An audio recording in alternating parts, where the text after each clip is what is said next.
All right. Hi, I'm Professor Lord. This is going to be obviously a necessarily short overview of the paper, which hopefully is going to be enough to entice you to read it. I put the WPRNRD on there. You can also access it on the SSRN page. It's indicated on the same slide you just saw. So what we do is really assess the government responses to the COVID-19 pandemic, mainly in Canada and the United States, focusing particularly on Canada.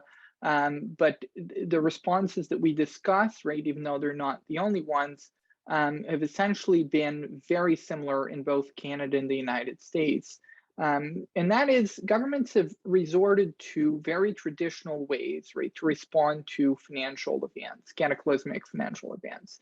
And oftentimes it means bolstering access to unemployment insurance. So making sure that people who do lose their job get some benefits under the employment insurance system.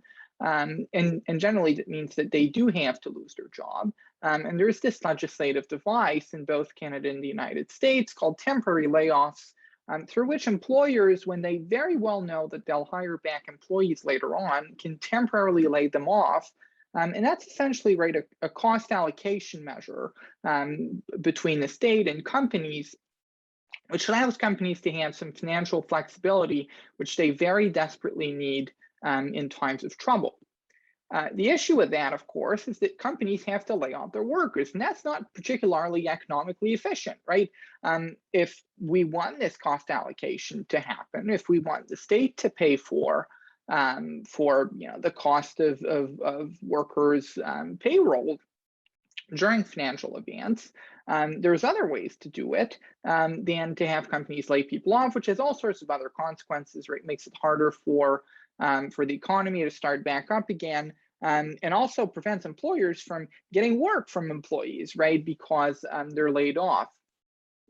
And so we discussed this response as inefficient and insufficient because it doesn't take into account, first, the fact that very few people now are classified as employees, right? A shrinking share, rather, of the workforce is being classified as employees. So other people just don't have access to these benefits. And second, these benefits are not efficient for the reasons I mentioned, because they require employers to lay people off. And so what we suggest is a payroll subsidy, which is something that's been adopted in Canada and the United States, but too late to have, right, the salutary consequences that we, to have the positive consequences that would be the opposite of what I just discussed, that are of an extent similar to what employees would get under the employment insurance system, and therefore